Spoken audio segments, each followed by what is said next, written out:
এ নবী গো,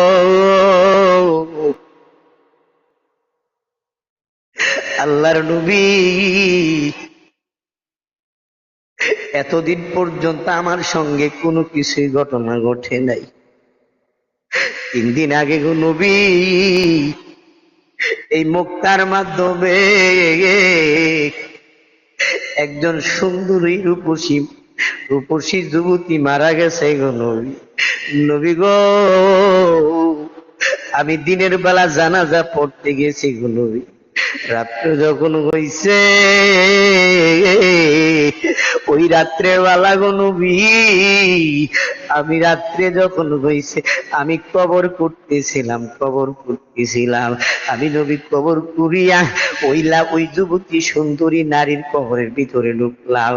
ঢুকিয়া গো নবী, আমি কাপড়ের কাপড়টা চুরি করলাম।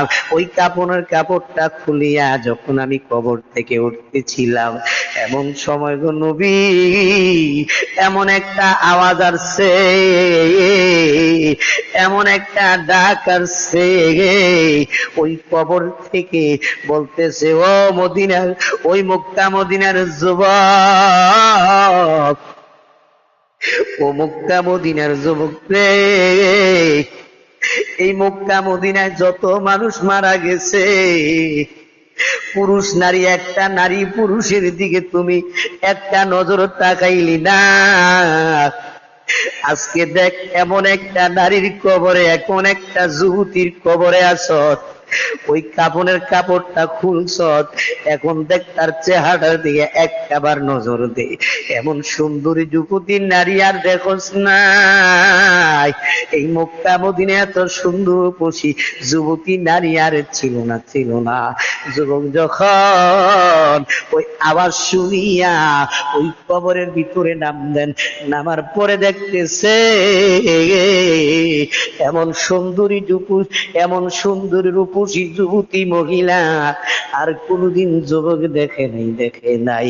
এবার যুবক যখন, ও দুনিয়ার মুসলমান ভাই বোনের একটু মনোযোগ শোনো, যুবক যখন ওই সুন্দরী রূপসী ওই চেহারার দিকে নজর দিলেন, ওই গোপন অঙ্গে নজর দিলেন, ওই তার মাধ্যমে একটা জিনার ভাব চলে আসছে, কুনজর চলে আসছে, খারাপ নজর চলে আসছে। এবার নবী, ওই যুবক ডাক ডাক, ওই নবী গো, যখন আমার ওই নারীর প্রতি, সুন্দরী রূপসী মহিলার প্রতি যখন আমার ওই জিনার ভাব চলে আসলো, আমি সঙ্গে সঙ্গে ওই যুবতীর মরা দেহটার উপরে পড়িয়া আমি জিনার কাজ করা শুরু করে দিলাম। আমি জিনার কাজ সম্পূর্ণ করলাম। ওই মৃত দেহটার উপরে পড়িয়া আমার যতক্ষণ পর্যন্ত চাহিদা ছিল, আমি ওই যুবতী নারীর ওই মৃত দেহটার উপরে চাহিদা মিটাইলাম। চাহিদা মিটাইয়া যখন আমি কবর থেকে উঠতেছিলাম, এমন সময় ওই কবর থেকে ওই যুবতী নারীর কণ্ঠের আওয়াজ পাই। আমার ডাক দিয়া বলতে, যুবক রে, ও মদিনার যুবক, মক্কার যুবক রে, এই মক্কা মদিনায় কোন যুবক আমার এই সুন্দর চেহারা দেখে নাই, আমার এই যৌবনকে উপভোগ করতে পারে নাই। যুবক কি করলি রে, আমার মেরা দেহটার মাধ্যমে জিনার কাজ করিয়া আমার মেরা দেহটারে তুই নাপাক বানাইয়া দিলি। এ যুবক কি করলি,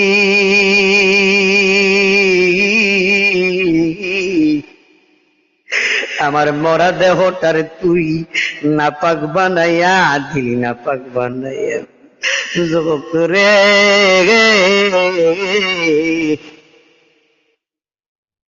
হাসরের ময়দানে, কিয়ামতের ময়দানে, ও যুবক, সকলে আল্লাহর কাঠ গড়ায় উঠবে পাক অবস্থায়, আর আমি উঠবো আল্লাহর কাঠ করে নাপাক অবস্থায়। এ যুবক কি করলি, কি করলি রে? হাসরের ময়দানে, কিয়ামতের ময়দানে যেদিন আমার আল্লাহর কাঠ করে আমি উঠব, আমি তো নাপাক অবস্থা উঠব রে।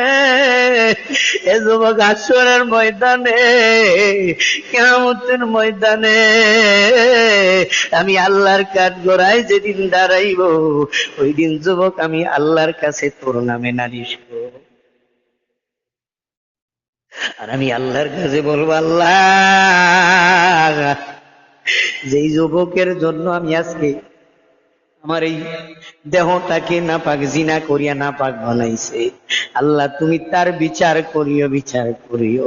আমি তোর সর্বশ্রেষ্ঠ শাস্তি চাইব তোর জন্য জাহান্নাম। এই কথা বলার পরে ওই যুবক কবর থেকে উঠিয়া মাটি দিয়া জলদি করিয়া কবর থেকে উঠিয়া দৌড়ে আসলেন।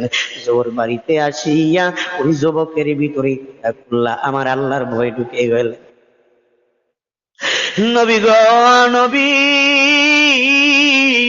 ওই যুবতীর কথা শুনিয়া আমার ভিতরে কবরের ভয় ঢুকে গেল, আল্লাহর ভয় ঢুকে গেল। নবী গো, আমি আজকে 3 দিন পর্যন্ত নবী আমি কিছুই খাই নাই গো নবী। নবী গো, আজকে 3 দিন পর্যন্ত আমি চোখে এক ফোঁটা ঘুম দিই নাই, ঘুম দিই নাই। হে নবী, আমার চোখের ঘুম হারাম হয়ে গেছে, আমার কানা হারাম হয়ে গেছে। আমি যে ভুল করেছি, আমি যে অন্যায় করেছি, আমি যে অপরাধ করেছি, আমার আল্লাহ আমারে মাফ করবেনি, আমার আল্লাহ আমারে ক্ষমা করবেনি।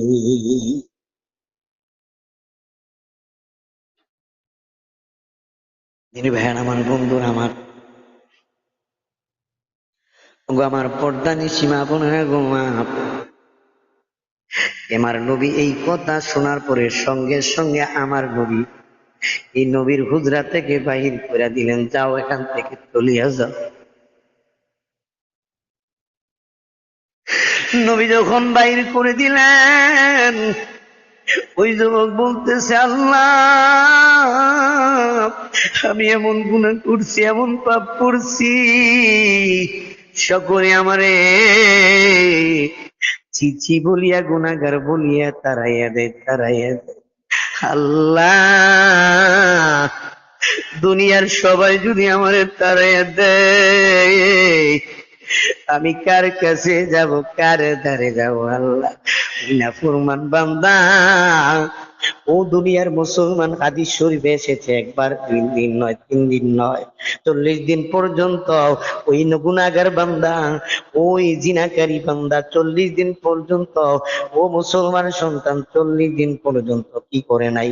40 দিন পর্যন্ত ওই বান্দা ঘুমায় নাই। 40 দিন পর্যন্ত না ঘুমাইয়া না খাইয়া ওই পাহাড়ের চূড়ার মাধ্যমে যাইয়া আমার আল্লাহর কাছে ওই কান্নাকাটি করছে, আল্লাহ, আপনি যদি মাফ না করেন, আপনি যদি ক্ষমা না করেন, কার কাছে যাব, কার দ্বারে যাব? ওই নাফরমান বান্দা 40 দিন পর্যন্ত আমার আল্লাহর দরবারে কান্না করার পরে, কান্নাকাটি করার পরে আমার আল্লাহ পাক রব্বুল আলামিন ওই বান্দাকে 40 দিন পরে আমার আল্লাহ মাফ করে দিছে। 40 দিন পরে আমার আল্লাহ ওই বান্দাকে মাফ করে দিছে, ক্ষমা করে দিছে। জোরে জোরে কি বলা যাবে না সুবহানাল্লাহ?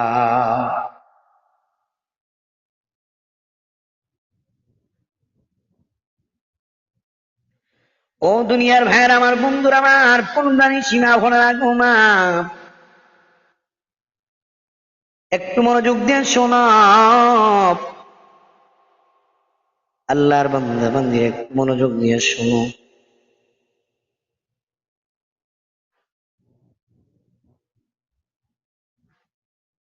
যুবক রে,